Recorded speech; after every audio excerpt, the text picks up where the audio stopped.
मयाध्यक्षेण प्रकृतिः श्रूयते सचराचरम् हेतुनानेय कौन्तेय जगद्विपरिवर्तते। प्रिय दर्शकों, नमस्कार।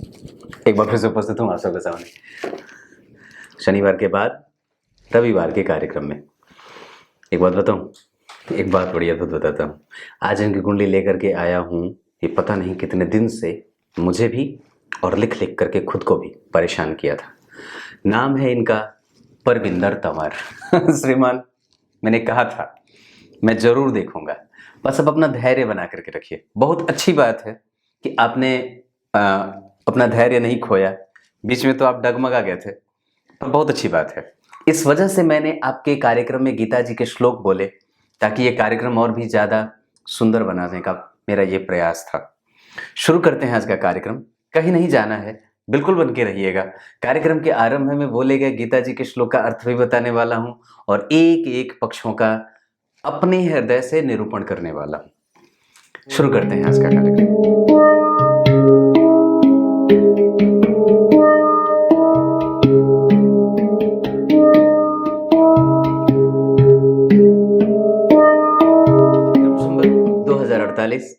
शक संवत 1913।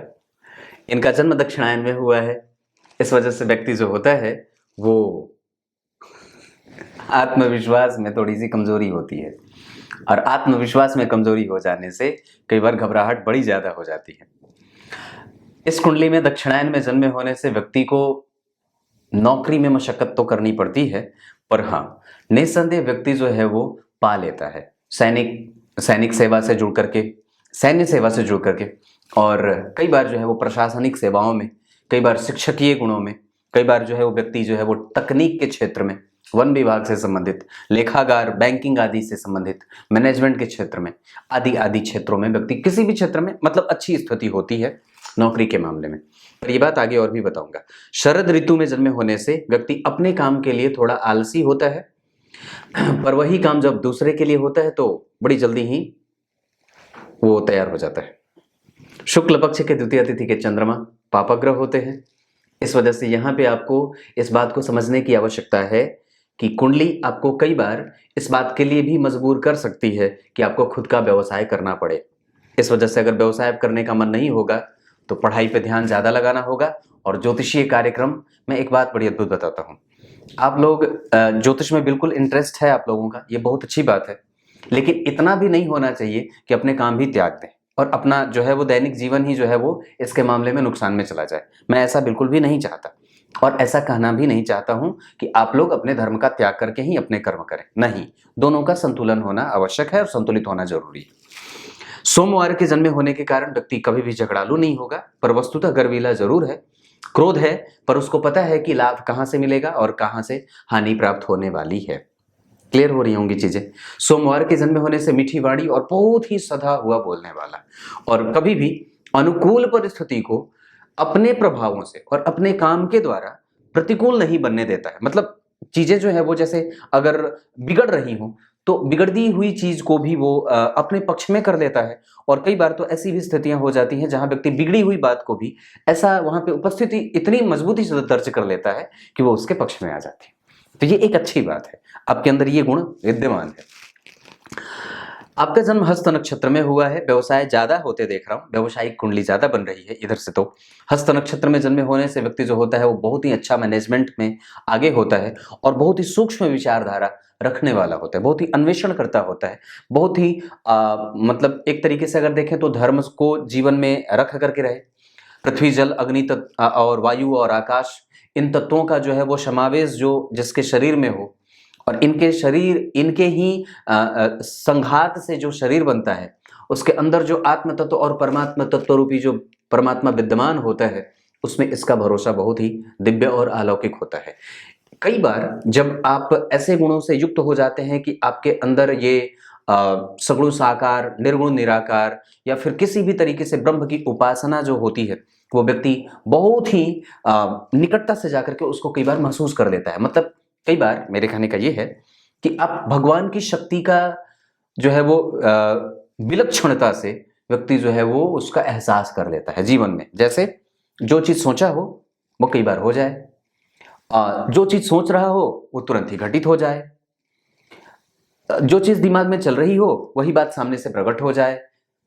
इस तरीके की घटनाएं, मंदिर में जाने के बाद अलग तरीके का एक व्यवहार दिख जाता है, अलग तरीके का झरोखा दिख जाता है, प्रभाव से संपन्न होता है व्यक्ति। ये हस्त नक्षत्र शुभ योग में जन्मे होने से अंत बड़ा अच्छा है, परिणाम बड़े अच्छे मिलेंगे जीवन में। गलत और निंदनीय कृत्य व्यक्ति नहीं करेगा। कौलव कर्ण, वैश्य वर्ण और देवगण के होने से व्यक्ति लाभ और हानि को लेकर के सचेत है। वाणी अच्छी है, प्रबुद्ध है, मानसिक स्थिति बिल्कुल भी कमजोर नहीं है, पर हाँ आगे चर्चा बाकी है। इनकी कुंडली में अच्छी बात में ये बात है कि व्यक्ति का जन्म सोमवार को हुआ है। एक अच्छी बात यह भी है कि व्यक्ति देवगण का है। एक अच्छी बात यह भी हो सकता है कि व्यक्ति का जन्म शुक्ल पक्ष में हुआ है। पर कमजोरी दक्षिणायन में जन्मा होना, कमजोरी चंद्रमा का पापक होना, और कमजोरी व्यक्ति शरद ऋतु में जन्मा है। ये कुछ चीजें थोड़ी कमजोर है, मतलब एक्टिव होने के मामले में। अब मैंने उठाया है पेन कलम और ये आपकी कुंडली में लग्न बना है 5 अंक का।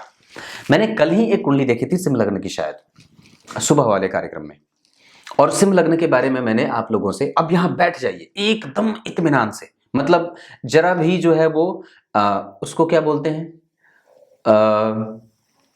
पिन ड्रॉप साइलेंस बोलते हैं ना, वैसी वाली स्थिति में आ जाइए और बिल्कुल एकदम जो है वो। आप लोगों को एक बात बताता हूं, आप लोग जब अपना जब जब जो भी काम कर रहे हो उस काम को करते करते आप जो है वो बाबा विश्वनाथ के लाइव दर्शन के भी मोबाइल में जो है वो स्थिति में जा सकते हैं। आप अपने मोबाइल में यूट्यूब में जब भी कुछ देख रहे हो, कुछ कर रहे हो, खाली बैठे हो, तो आप अपने मोबाइल में बाबा विश्वनाथ, काशी विश्वनाथ लाइव दर्शन ये कर लीजिए, चालू हो जाएगा। और उसमें बाबा को मैं रात भर देखता रहता हूँ, कभी कभी तो रात भर देख लेता हूँ, एकदम दरवाजा बंद होना, वहां पे लोगों की भीड़ इकट्ठा हो जाना। आप लोग ये देखा करो, इससे जो है आप जहां भी हैं वहां पे आपके परमात्मा के प्रति जो है वो श्रद्धा बढ़ जाएगी। महाकालेश्वर के दर्शन हो जाते हैं, वहां पे कौन सी गतिविधि हो रही है, कैसे भगवान का पूजन होता है, ये सब आप लोगों को मिल जाएगा। मैं सच्ची बात बता रहा हूँ, हाँ आप ये कर सकते हैं। और मैंने तो जो है वो व्यवस्था बना रखी है ऐसी, जहां पे बैठता हूं मैं, जहां कुंडलियां देखता हूं, उसके जस्ट सामने एक स्क्रीन लगा रखा है और वो 24 घंटे वो ऐसे ही वो चीजें चलती रहती हैं, बाबा विश्वनाथ का दर्शन होता रहता है। तो आप ये काम कर सकते हैं, चाहे किसी की भी, आप जहां पे भी आप देख लो कि किसकी जो है वो स्थिति ऑनलाइन वाले में रेगुलर दिख रही है, तो आप ये काम कर लेना चाहिए। ये आप लोग अपने में वो, इस वजह से मैंने बता दिया। ये सिंह लग्न की कुंडली, जो व्यक्ति कामुक तो नहीं है, पर अगर काम की अधिकता हो जाए तो उसी में रमा रहता है। भगवान सूर्य को कनेर का पुष्प बड़ा प्रिय है और उन्हें बहुत पसंद भी है। कनेर की पुष्प की माला भगवान को रविवार को धारण करने से, दिलाने से, और वो स्वयं भी धारण कर लेने से वो बड़े प्रसन्न हो जाते हैं। कांतिमान, वो स्वयं साक्षात नारायण, जगतस्थ चक्षु, जगत के चक्षु, सर्वनियंता सर्वव्यापक भगवान सूर्य नारायण हमारे सामने हमेशा ही विद्यमान होते हैं और उनकी उपस्थिति कभी भी अनुपस्थिति में नहीं बदलती है। शुरू करते हैं आज का कार्यक्रम। इधर उधर की बातें ना करूं, ज्यादा ज्ञान दूंगा तो कुछ दर्शक ऐसे हैं जो ये बोल देते हैं, बहुत ज्ञान देने लगते हैं कभी कभी। पर यहाँ पे 5 नंबर की बात जो मूलतया यहाँ की राशि है और यहाँ बनी है। अब एक बात और भी है कि यहाँ पे 5 नंबर बना, मतलब कि यहाँ पे व्यक्ति का ज्ञान, व्यक्ति का यश, व्यक्ति के पास कीर्ति, सम्मान, पद, प्रतिष्ठा, प्रेम, लाड और माता और पिता का प्रेम, ये सब व्यक्ति को मिल जाता है। वस्तुतः आप जब गौर करें तो सूर्य, बुध और गुरु का लग्न में होना, जहां सूर्य मघा नक्षत्र के बैठे हैं, पूर्वा फाल्गुनी के, बुध मघा नक्षत्र के, गुरु मघा नक्षत्र के, लग्न 6 डिग्री का है, ठीक है, मतलब आगे उत्तर उत्तर वृद्धि की तरफ बढ़ रहा है, ये एक अच्छी बात हो सकती है। दूसरा, बुध मघा नक्षत्र के व्यक्ति को बड़ी ही जल्दबाज प्रवृत्ति का बना देंगे, चंचल प्रवृत्ति का बना देंगे, बार बार जो है वो चीजें बदलने वाली हो सकती हैं। नारायण का भक्त हो जाए, उपासक हो जाए, भगवान माता शक्ति, मतलब शक्ति की अगर आराधना करे, सिंह लग्न वाले जो होते हैं वो कई बार शक्ति की आराधना ज्यादा उनको करनी चाहिए या कर सकते हैं। मतलब एक तरीके से अगर देखें तो गुरु जो है वो मघा नक्षत्र में, तो थोड़े से कंफ्यूजन में भी रहेंगे। लग्न जो है वो 6 डिग्री का है, मघा नक्षत्र के दूसरे चरण का। अब इसके जो मघा नक्षत्र के दूसरे चरण के जो अधिपति बनेंगे वो बन जाएंगे शुक्र। अब शुक्र की दशा इनकी कुंडली के लिए कैसी जानी चाहिए? वस्तुतः शुक्र इनकी कुंडली में बहुत अच्छे नहीं होते, पर फिर भी शुक्र की दशा में जातक की कुंडली में आप जब देखते हैं तो वो शुक्र जो है वो 12वें भाव में बैठे हैं कर्क राशि में, जो मूलतः यहाँ की राशि है, और वस्तुतः उस पर शनि की दृष्टि जा रही है, जो सिंह लग्न की कुंडली के लिए सप्तमेश और षष्ठेश होते हैं, मतलब छठे और सातवें भाव के अधिपति। ये छठा भाव है ना, तो छठे और सातवें भाव के अधिपति हो गए। तो दशम और तृतीय भाव के अधिपति, अब जरा ध्यान से समझिएगा, तो लग्न के नक्षत्र के अधिपति जो चरण के बने वो बने शुक्र, लग्न बना सिंह का यानी कि सूर्य, और मघा नक्षत्र हो गया केतु का नक्षत्र। मघा नक्षत्र केतु का नक्षत्र होता है, केतु, शुक्र और सूर्य। अब ये तीनों जो हैं वो एक साथ सामने आ गए। अब ऐसी दशा में क्या हो, तो केतु और शुक्र, वस्तुतः ये इनकी दशाओं में भी व्यक्ति को लाभ मिल जाएगा। जब सबसे ज्यादा जो व्यक्ति के जीवन में परिणाम प्राप्त करने की बात जब आएगी, तो व्यक्ति के जीवन में शुक्र की दशा परिणाम प्राप्त करने वाली और जातक के पराक्रम का फल देने वाली, साथ ही साथ व्यक्ति के जीवन में पराक्रमी बनाने के लिए वो दशा बहुत ही लाभकारी हो सकती है। शुक्र की दशा में व्यक्ति को मेहनत का परिणाम प्राप्त हो सकता है, ये पहली बात है। दूसरी बात, क्योंकि वो पराक्रमेश है और उस पे शनि की उच्च दृष्टि उस भाव पे जा रही है। दूसरी बात है, ये तो पहली बात थी, दूसरी बात क्या है कि लग्नेश जो है वो सूर्य है, और उनकी कुंडली में, इनकी कुंडली में सूर्य जो है वो लग्न में ही बैठ करके लग्न को बलि बना रहे हैं। इसका मतलब है कि व्यक्ति के पास आयु, व्यक्ति के पास ज्ञान, व्यक्ति के नैतिक तत्वों का विकास होना, व्यक्ति का प्रबुद्ध और बुद्धिमान और तार्किक होना, धर्म और अध्यात्म का पोषक और उन सब चीजों में भरोसा करने वाला, और साथ ही साथ लग्न में गुरु के बैठ जाने से व्यक्ति के जीवन में धर्म और अध्यात्म, साथ ही साथ व्यक्ति के जीवन में मंत्र, ये सब अब एक साथ आने वाले हो जाएंगे। पर वस्तुतः जरा तो गौर से देखिए, तो सूर्य जो है वो वहां पे बैठे हैं 23 डिग्री के, गुरु 5 डिग्री के और बुध 5 डिग्री के। गुरु और बुध 5-5 डिग्री के हैं, जिसमें अगर युद्ध हो रहा है तो गुरु जीत रहे हैं और गुरु का बल यहाँ बढ़ेगा भी। और गुरु इस कुंडली में चूंकि कारक होते हैं, इस वजह से व्यक्ति के अंदर एक अजब तरीके का अनूठापन और गंभीरतापन भी देखने को मिलेगा। दूसरे नंबर पे इस कुंडली में सूर्य की दशा बहुत ज्यादा अच्छी जाएगी।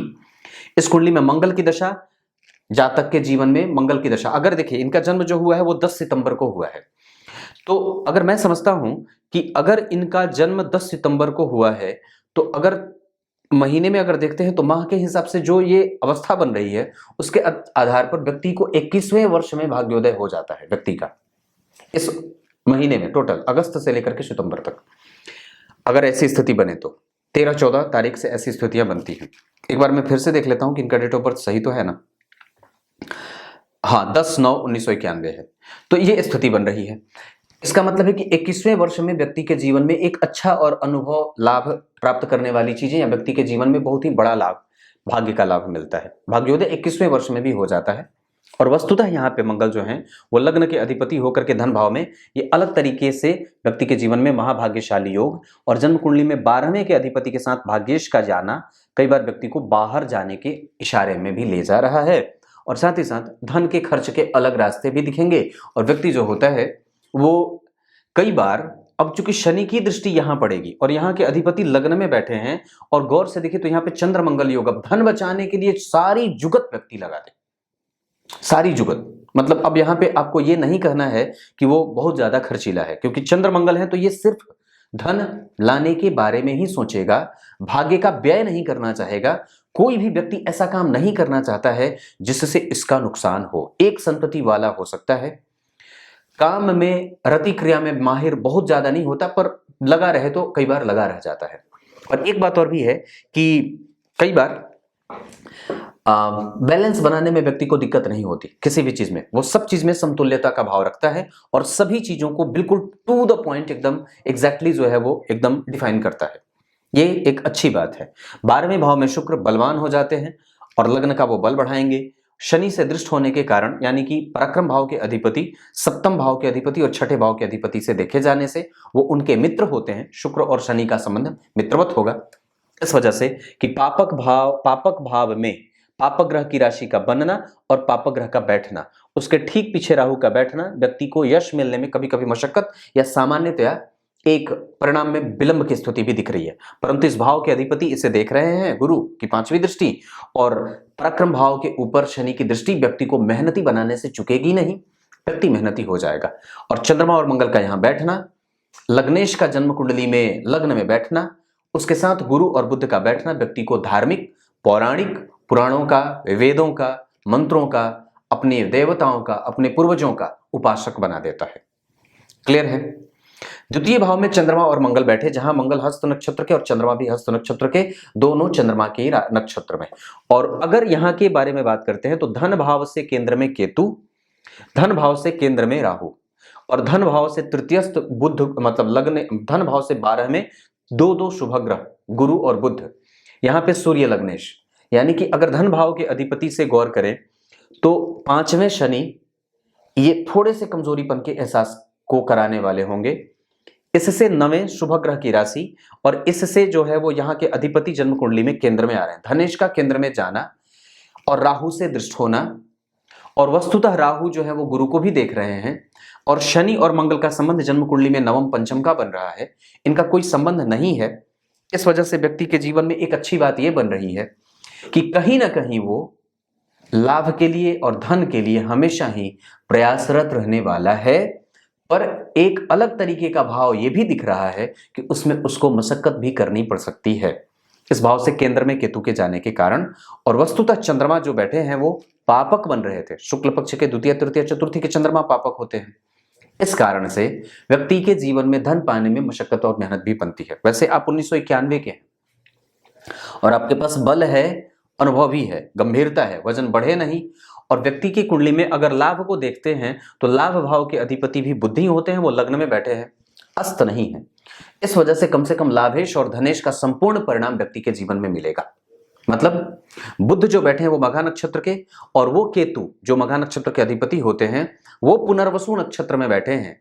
पुनर्वसु नक्षत्र में जिसके अधिपति लग्न में ही गुरु बैठे हैं। अब जरा ध्यान से समझिए, तो बुध का संबंध बना केतु से और केतु का संबंध बन गया गुरु से। और वस्तुतः गुरु इस कुंडली में पंचमेश होकर के लग्न में बैठ करके व्यक्ति के व्यक्तित्व को बहुत ही गंभीर और संवेदनशील बनाने से चूक रहे हैं। गंभीर तो है पर संवेदनशील नहीं है, उसको कई बार कई चीजों से कोई फर्क नहीं पड़ता है, और ये सही और अच्छी बात है। और मैं समझता हूं कि ये सबसे ज्यादा व्यक्ति के गुणों में से एक सद्गुण हो सकता है। इस कुंडली की सबसे अच्छी बात क्या हो सकती है? इस कुंडली की सबसे अच्छी बात बताता हूं। एक घर यहां जहां 3 ग्रह बैठे, एक घर यहां जहां 2 ग्रह बैठे, एक घर यहां जहां 1 ग्रह बैठा, और एक घर यहां जहां 4 मतलब शुक्र बैठे हैं। मतलब 4 ही घरों में जन्म कुंडली के सारे ग्रह बैठ गए हैं। इसका मतलब व्यक्ति बुद्धिमान, व्यक्ति सुखी, व्यक्ति संयमी, व्यक्ति संवेदन से शून्य है, उसको कई बार मैंने जैसे बात कही प्रभाव नहीं पड़ता है, नौकर चाकर आदि से युक्त, छत्र चंवर का मालिक, भवन वाहन का सुख और जिम्मेदारी उठाने वाला होता है। विपरीत से विपरीत परिस्थिति में को भी व्यक्ति अपने बल पे अपने हिसाब से मतलब जो है वो इस्तेमाल कर लेता है। अब यहां पे आने के बाद एक बात और बताता हूं, बड़ी अद्भुत बात है पर ग्रंथ में मैंने ये बात पढ़ी है वही बता रहा हूं। ये सिंह लग्न की बात हो सकती है। आपके अंदर महत्वाकांक्षा ज्यादा होना आवश्यक उतना नहीं है जितना आपके अंदर आध्यात्मिक होना जरूरी है। आपके अंदर महत्वाकांक्षी होना उतनी ज्यादा आवश्यकता आपके लिए जीवन में नहीं है जितना आपके लिए आध्यात्मिक होना जरूरी है। यह सिंह लग्न वालों के लिए बात बोल सकता हूं। महत्वाकांक्षा, रावण महत्वाकांक्षी थे पर भगवान राम आध्यात्मिक और वो स्वयं भगवान ही थे। पर भगवान होने के बावजूद भी उन्होंने धर्म का और सदाचरण से युक्त होकर के जीवन को जीने का और हमें पाठ पढ़ाने का निर्देश दिया था। प्रत्येक कर्म से अपने किए गए। इसका मतलब क्या है? सामने बैठ गए, कैमरे में बोल दिया और बहुत अच्छी अच्छी बातें कर दी, पर उसके पीछे का जो दरिंदा छुपा होता है वो कई बार सामने से दिखता नहीं है। मेरे कहने का सीधा सा मतलब यह है, भगवान शिव जो होते हैं, भगवान शिव वो अपने भक्त को सर्वस्व दे करके, भगवान शिव ने अपना सर्वस्व दे करके स्वयं जो है वो कैलाश पे बर्फ के बीच में अपना निवास स्थान बना लिया था। पर भगवान नारायण व्यक्ति को और अपने भक्त को मोक्ष की गति दे देते हैं। मतलब अंतर समझ में आ रही होगी। एक तरफ भगवान शिव की आराधना करने से व्यक्ति धन और धनाढ्य और धन संपत्ति का मालिक होता है, वहीं भगवान नारायण की उपासना करने वाला व्यक्ति मोक्ष के मार्ग को तय करता है और मोक्ष की तरफ उसकी यात्रा होती है। मतलब सीधी सी बात है, चुनाव आपको करना है। दोनों ही चीजें जीवन के लिए आवश्यक है, पर वस्तुतः भगवान शिव और भगवान नारायण में वैसे तो कोई भेद नहीं है। भगवान शिव स्वयं परम वैष्णव है और भगवान नारायण स्वयं परम शैव है, लेकिन अंतर सिर्फ इतना है कि आप चाहते क्या हो और किस प्रकृति के पास कौन सी गुण विद्यमान है। बस इतनी सी बात है। भागवत महापुराण में भी भगवान ने यही बात कही है कि मैं जिस पे सबसे पहले प्रसन्न होता हूं, भगवान नारायण ने साक्षात ये बात कही है, मैं जिस पे प्रसन्न होता हूं सबसे पहले उसका धन हरण करता हूं और उसकी गति मेरी तरफ आने लगती है। अगर समस्या बन रही है, इसका मतलब है कि उसकी कृपा ही प्राप्त हो रही है। उससे हमें निसंकोच कभी भी परेशान नहीं होना चाहिए। क्लियर है? महत्वाकांक्षी होना जरूरी नहीं है। ये सूर्य लग्न में बैठ करके आपको महत्वाकांक्षा से युक्त और बहुत ज्यादा महत्वाकांक्षी भी बना सकते हैं, पर वहां स्वयं साक्षात नारायण भी उपस्थित है। और अगर गौर से देखें तो बुद्ध उपस्थित होकर के व्यक्ति को भगवान नारायण का उपासक बना सकते हैं।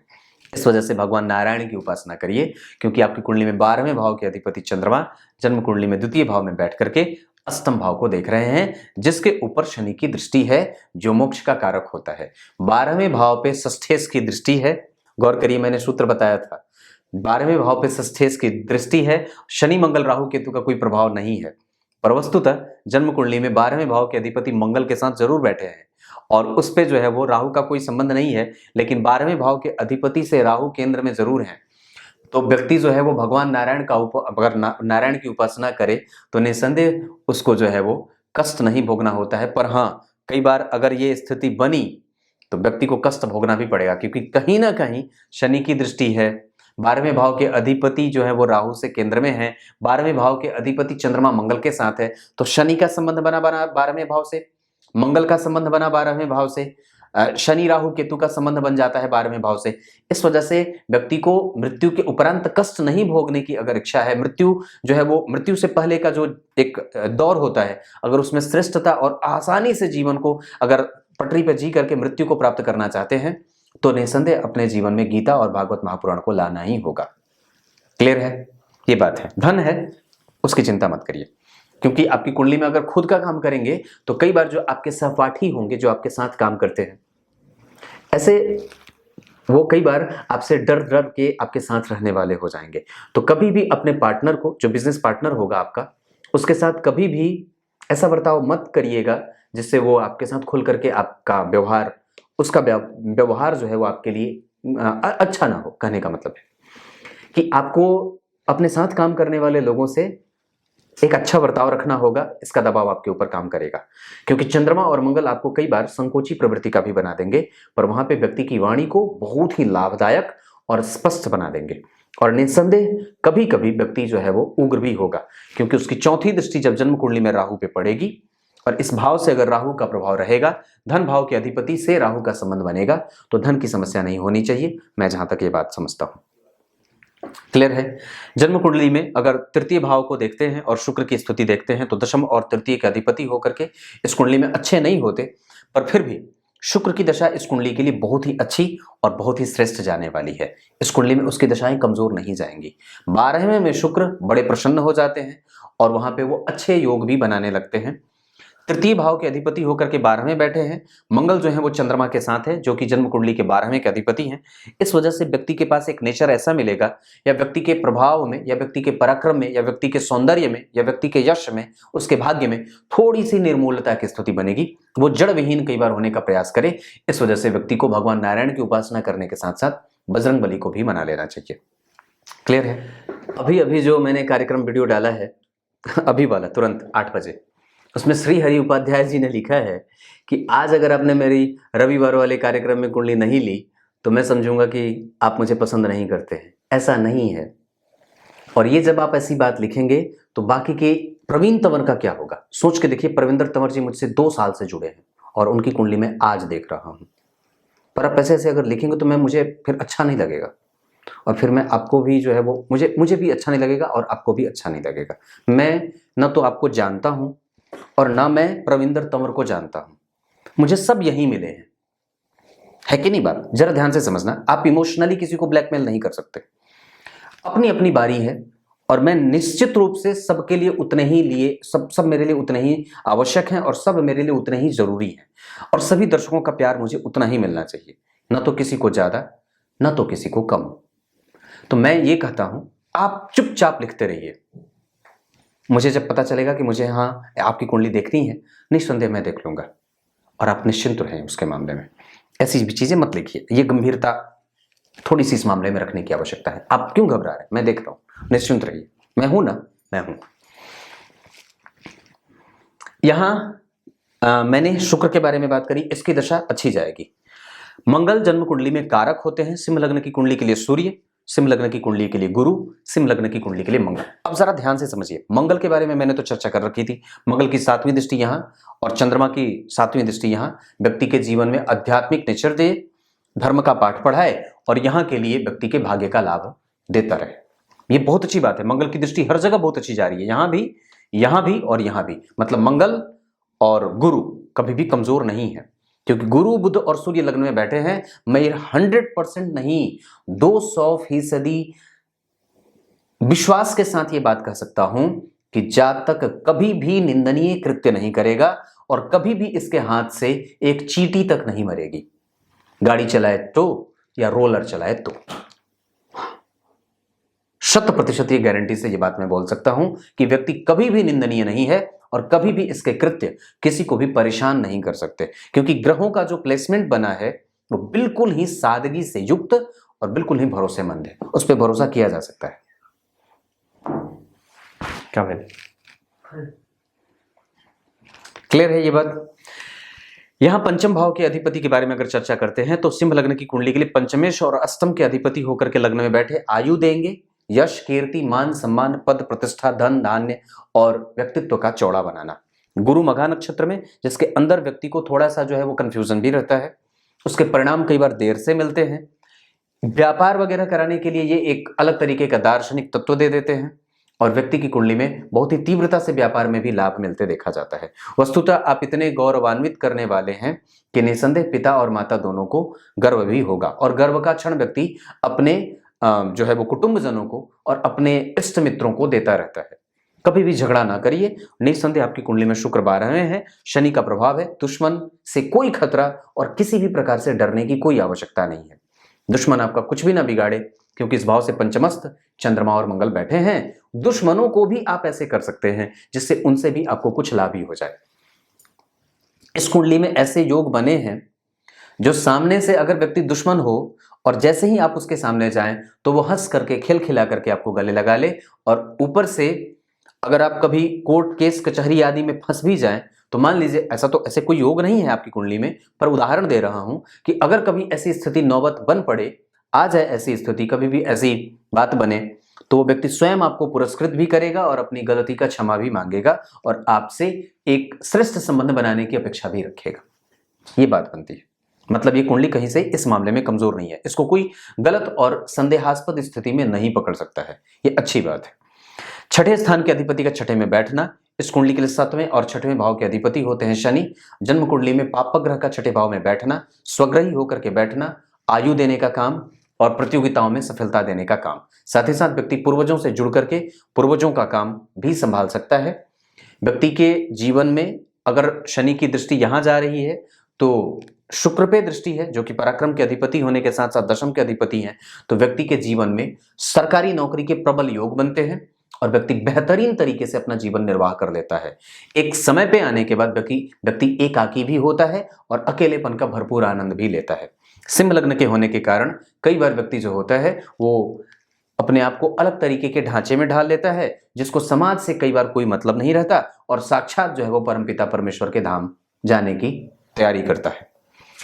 सप्तम भाव के अधिपति का पीछे जाना, व्यक्ति के जीवन में कभी भी आर्थिक पक्ष कमजोर ना रहे और दाम्पत्य का लाभ मिलता रहता है, उसमें कोई परेशानी नहीं है, क्योंकि सप्तमेश पे किसी पापग्रह का कोई प्रभाव नहीं होने के साथ साथ सप्तम भाव के अधिपति के ऊपर शुक्र की दृष्टि पड़ रही है, जो कोई उनके परम मित्र होते हैं। इस भाव से पंचमस्थ चंद्रमा और मंगल का जाना, दाम्पत्य में श्रेष्ठता, और साथ ही साथ यहाँ राहु नीच के बैठे हैं, इस वजह से कुंडली मिलाने का दबाव। यहाँ पे गुरु और बुध का बैठना, बुध वर्गोत्तम गुरु वर्गोत्तम, इस वजह से शुक्र और शनि का यहाँ बैठना जाकर के जन्म कुंडली में लाभ का देना। अब यहाँ पे एक बात आपको सूत्र बताता हूं। नवांश कुंडली में जो सूर्य बैठे हैं, चंद्रमा यहाँ बैठे हैं कन्या राशि के, और यहाँ पे चंद्रमा जो है वो मंगल के साथ 12 में, यहाँ भी चंद्रमा और मंगल साथ में, यहाँ भी चंद्रमा और मंगल साथ में, जो व्यक्ति के दाम्पत्य को सुदृढ़ और मजबूत बनाने के साथ साथ व्यक्ति की आयु को, व्यक्ति की पत्नी की आयु को और एक श्रेष्ठतम और बहुत ही बेहतर तरीके से जीवन जीने वाला बना देते हैं। संतुलित होकर के व्यक्ति अपने दाम्पत्य का संपूर्ण लाभ प्राप्त करता है और गुरु और बुध के कारण कई बार बहुत ही ज्ञानी पत्नी का मालिक बनता है। साथ ही साथ वो गंभीर और कई बार बिल्कुल भी निरंकुशता का भाव न रखते हुए श्रेष्ठता से अपने पत्नी को प्रेम करता है। क्लियर है? अगर यही अष्टम भाव की बात करते हैं तो अष्टम भाव के अधिपति भी जन्म कुंडली में गुरु जाकर के लग्न में बैठे, पौराणिक चीजों का ज्ञान होना, गुप्त से गुप्त तरीके से किसी भी जानकारी को इकट्ठा करना, धर्म ग्रंथ के चीजों को पढ़ना, धार्मिक पुस्तकों का अध्ययन अध्यापन करना, ज्योतिषीय कार्यक्रम को देखना, ज्योतिषियों से संपर्क रखना, अपने से बड़े बुजुर्ग आदि की सेवा करना, शुश्रूषा करना, यह सब व्यक्ति के पास बहुत ही अच्छे तरीके से उपलब्ध है। साथ ही साथ एकादशवें नवम भाव के बारे में अगर चर्चा करें तो सिंह लग्न की कुंडली के लिए नवम और चतुर्थ भाव मंगल सर्वाधिक योग कारक ग्रह के रूप में अगर धन भाव में जाकर के बैठेंगे तो माता का लाभ, भाग्य का लाभ, भाग्य के बल पर व्यक्ति धन अर्जित करता है और व्यक्ति के जीवन में माता का स्वास्थ्य और माता के श्रेष्ठ लाभ की इच्छाएं पूर्ति हो जाती हैं। दशम स्थान के अधिपति का 12 में जाना, शनि से दृष्ट होना, सरकारी नौकरी का लाभ व्यक्ति को मिलेगा। एकादशवें भाव के अधिपति का लग्न में बैठना, शुक्र जो बैठे हैं वो आश्लेषा के बैठे हैं और डिग्री 27, इस वजह से वक्री होने से उनका प्रभाव एकादशवें भाव की तरफ जहां अग्रसारित होने से व्यक्ति के जीवन में संपूर्ण लाभ का प्रभाव विकसित होते देख रहा हूं, जहां पे कभी भी जातक को भौतिकीय चीजों का कभी भी कमजोर होना नहीं देखा जाएगा। एक बात और है, इस कुंडली की 5 सबसे अच्छी बातें जिससे मैंने पहले कहा था कि बताऊंगा पर वो भूल गया, अब बता देता हूं। ये तीनों ग्रह का लग्न में बैठना ये सबसे ज्यादा अच्छी बात है, जो सब प्रकार से किम कुर्वन्ते सर्वे ग्रहा यस्य केंद्रे बृहस्पति। और केंद्र में अगर जन्म कुंडली में लग्नेश बैठे हो तो लग्न बली है, बुध बैठे हैं तो धन बली है, कारक बैठे हैं तो भाग्य का लाभ, पंचम का ज्ञान और साथ ही साथ व्यक्ति का सुख, व्यक्ति का कैरियर, व्यक्ति का लाभ, ये सब एक साथ लग्न में समाहित हो रहा है। इस वजह से ये कुंडली संपूर्ण होती देखी जा रही है। दशमांश कुंडली में लग्न के अधिपति का जाकर के जन्म कुंडली में पराक्रम में बैठना और केतु और राहु का यहाँ बैठना, राहु यहाँ भी 4 नंबर में, राहु यहाँ धनु के तटस्थ हो रहे हैं, न तो बहुत ज्यादा अच्छे न तो बहुत ज्यादा बुरे, पर अभी राहु की ही दशा चल रही है। 2024 तक व्यक्ति की कुंडली में राहु को अगर हम संपूर्ण समझने का प्रयास करें, त्रिकोण में बैठे, उस भाव के अधिपति केंद्र में बैठे, नक्षत्र पूर्वाषाढ़ा का जो शुक्र जन्म कुंडली में शुभदायी है, शुभ ग्रह के नक्षत्र में 12 में व्यक्ति के व्यय और आय को संतुलित करने का और व्यय को सही दिशा में डायरेक्ट करने का, मतलब एक डायरेक्शन देने का, लग्न में सूर्य और गुरु के बैठने से व्यक्ति का नैतिक तत्वों से जिम्मेदार हो जाने का और व्यक्ति भरोसेमंद होने का। और राहु की दशा अगर त्रिकोण में बैठे, मैंने कार्यक्रम करके बात बताई थी, पंचम और चतुर्थ, दशम और एकादश में राहु अच्छे होते हैं। एकादशवें भाव के अधिपति का लग्न में बैठना और एकादशवें भाव के अधिपति को राहु से देखने के दृष्ट होने के कारण व्यक्ति एक जगह से नहीं कई जगह से धन कमाने की इच्छा रखता है और व्यक्ति बैंकिंग सेक्टर से भी जुड़ करके, फाइनेंस के क्षेत्र से भी जुड़ करके धन कमा सकता है। चंद्रमा कमजोर है, इस वजह से बहुत ज्यादा तो नहीं कहूंगा, लेकिन हाँ सामान्यतया व्यक्ति के जीवन में आय के कई मार्ग भी देखे जा रहे हैं। भवन, वाहन आदि इन सब चीजों का सुख अगर व्यक्ति प्राप्त करना चाहे तो निसंदेह उसके लिए मंगल की दशा सर्वश्रेष्ठ साबित होगी, गुरु की दशा सर्वश्रेष्ठ साबित होगी, शुक्र की दशा व्यक्ति के लिए सर्वश्रेष्ठ साबित होगी। रोजगार वगैरह में शनि काम अच्छा करेंगे, मंगल काम अच्छा करेंगे भाग्योदय के लिए। धन के लिए चंद्रमा और मंगल का संपूर्ण एक साथ बैठना यह जातक की कुंडली की दूसरी सबसे अच्छी बात हो सकती है। राहु का तृतीय मतलब जो है वो पराक्रम भाव से तृतीयस्थ होना पराक्रम का बल बढ़ा दे, व्यक्ति को साहसी और निडर बना दे और पराक्रमी बनाने का बल भी देता रहे। अष्टम भाव के अधिपति पे राहु की दृष्टि व्यक्ति को बहुत ज्यादा सोचने वाली, बहुत ज्यादा चिंतन करने वाली, बहुत ज़्यादा सवाल करने वाली और बहुत ज़्यादा जो है वो विचार में बहुत ज़्यादा दिमागों में मतलब जो है वो थॉट क्रिएट करने वाली ऐसी स्थितियां पैदा कर देती हैं। 12वें भाव के अधिपति जो है वो चंद्रमा, उससे राहु का केंद्र में होना ये कई बार व्यक्ति को कंफ्यूज करता है किसी अन्य तरीके से। जैसे व्यक्ति जो है वो घर पे ताला लगाया तो कई बार भूल जाए या बार बार उसी चीज को रिकॉल करता रहे, लगाया था, चाबी बंद किया था, ताला बंद किया था, दरवाजा खुला तो नहीं है, आग न लग जाए, डर रहे, किसी न किसी तरीके से व्यक्ति जो होता है वो डरता रहता है। ये चीजें बनती हैं। बाहर निकलने से, यात्रा में जाने से, किसी अनजाने पे भरोसा करने से तुरंत ही व्यक्ति जो है बचना चाहिए, क्योंकि सूर्य लग्न में बैठे तो व्यक्ति कई बार इमोशनल ज्यादा हो जाता है और किसी के साथ किसी भी तरीके से मतलब वो मिसमैचिंग की भी एक स्थिति बनती है, जहां आप किसी को बहुत ज्यादा ऑब्जर्व नहीं करते और तुरंत ही अपना निर्णय सुना देते हैं। इस बात की आवश्यकता जरूर ही देख लेनी चाहिए। षडबल में शनि सबसे ज्यादा बलवान होंगे और कारक सूर्य, गुरु और मंगल है। मंगल की स्थिति अच्छी है इस कुंडली में। आगे बढ़ के अगर बताऊं तो आपकी कुंडली में बुध नौमांश कुंडली में रोहिणी नक्षत्र में बैठे, ये सबसे अच्छा होगा दाम्पत्य के लिए। गुरु भी रोहिणी में और केतु कृतिका में बैठ रहे हैं, जो व्यक्ति के पत्नी को व्यक्ति से ज्यादा प्रभावशाली और प्रभाव संपन्न बनाते हैं। आगे जाकर के ये सारे ग्रहों की दशाओं में अगर मैं जहां तक देख रहा हूं तो ऐसी स्थिति में व्यक्ति के जीवन में गुरु, बुध और शुक्र की दशाएं अच्छी जाती हैं और साथ ही साथ शनि, सूर्य, राहु, केतु, मंगल और चंद्रमा, इनकी दशाएं सामान्यतया बहुत ज्यादा न तो उथल पुथल मचाने वाली और ना बहुत ज्यादा परेशान करने वाली, ऐसा हो रहा है। संपूर्णतः अगर देखूं तो व्यक्ति संतान के सुख से युक्त है, संतान की स्थिति कमजोर नहीं देख रहा हूं और वस्तुतः संतान अगर दूर रहे तो भी चलेगा। एक बात और बता देता हूं, आपकी कुंडली में मानसिक शांति थोड़ी कम है, तो इस पे आपको काम करने की आवश्यकता बनती है। मतलब बहुत ज्यादा चिंता ना करिए, बहुत ज्यादा जल्दबाजीपन में भी नहीं रहना है। शनि मंगल का प्रभाव है, कई बार जीवन बहुत ज्यादा जो है वो घोंच पोंच हो जाता है, मतलब बहुत ज्यादा जो है वो ऐसा लगेगा कि कुछ भी नहीं हो रहा है, रुक जाए, चक्का जाम हो जाए, ऐसी चीजें होती हैं। इस वजह से नारायण की उपासना और शिव जी की आराधना में से चुन लीजिएगा। दूसरा, इस कुंडली में लक्ष्मी संपन्न योग बना हुआ है। भाग्य भाव के अधिपति का धन में जाना, भाग्य भाव के अधिपति का धन में जाना, धन भाव के अधिपति का लग्न में जाना, लाभ भाव के अधिपति का लग्न में जाना। राहु का जन्म कुंडली में भाग्य भाव को देखना थोड़ा कमजोर, राहु की दृष्टि का लाभ भाव को देखना अच्छाई, राहु की दृष्टि का लग्न को देखना थोड़ा कमजोर, व्यक्ति को कंफ्यूजन में डाल सकते हैं राहु की दशा में। गुरु का प्रभाव यहाँ के लिए अच्छा, यहाँ के लिए भी सामान्यतया ठीक, यहाँ के लिए बहुत ज्यादा अच्छा। मंगल की दृष्टि यहाँ के लिए बहुत अच्छी, मंगल की दृष्टि यहाँ के लिए ज्यादा अच्छी, मंगल की दृष्टि यहाँ के लिए सर्वश्रेष्ठ। मतलब भाग्य भी है, बल भी है, लाभ भी है, धन भी है, धर्म भी है, अध्यात्म भी है। पर गलती क्या है, राहु का प्रभाव जन्म कुंडली में भाग्य को करेगा परेशान, क्योंकि वहां पे वो अच्छा नहीं देख रहे हैं। व्यक्ति व्ययी ना हो और जितना ज्यादा हो सके संतुलित होकर के जीवन जीने का प्रयास करे। सबसे ज्यादा मित्रता तो आप वैसे भी कर लेते हैं, पर कई बार मित्रों से धोखा मिलने के आसार भी देख रहा हूं, इस वजह से उस पर भी आपको संतुलन बनाने का काम करना होगा। क्लियर है? अब क्या बताऊं, सब तो बता दिया। कुछ इसी तरीके से आज के कार्यक्रम का समापन करते हैं। अब गीता जी के आरंभ में बोले गए गीता जी के श्लोक का अर्थ बता देता हूं। गीता जी के 9वें अध्याय के 10वें श्लोक में भगवान ने बात कही है। क्या कही है? मेरी ही अध्यक्षता में संपूर्ण चराचर जगत का निर्माण और विध्वंस होता है। और मैंने क्या बात कही कि जो जीवन आपको मिला है वो प्रतिक्षण प्रतिपल विनष्टता की तरफ और नष्ट होने की तरफ ही बढ़ रहा है।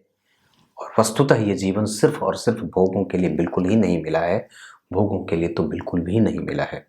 आपने आज 1 कट्ठा जमीन खरीद लिया, आपने कल 2 कट्ठा खरीद लिया, आपने कल 3 कट्ठा खरीद लिया, पता नहीं कितने कितने कितने कितने खरीद लिए, पर कभी भी ये नहीं विचार किया कि उस भवन में रहने के बाद वैचारिक शांति का एहसास कितना होने वाला है। इस पे कौन विचार करेगा? सोच के देखो, है कि नहीं बात? आपने भवन तो कई बना लिए, जमीनें तो कई खरीद ली, गाड़ियां तो कई खरीद ली, पर उस गाड़ियों में सफर करने का कहीं ऐसा सफर ना हो जाए कि आप सफर ही करते रह जाओ। है कि नहीं बात? कुछ इसी तरीके से आज के कार्यक्रम का समापन करते हैं। तब तक के लिए इजाजत दीजिए। कल एक बार फिर से उपस्थित होंगे आप सबके सामने। तब तक के लिए बहुत बहुत नमस्कार।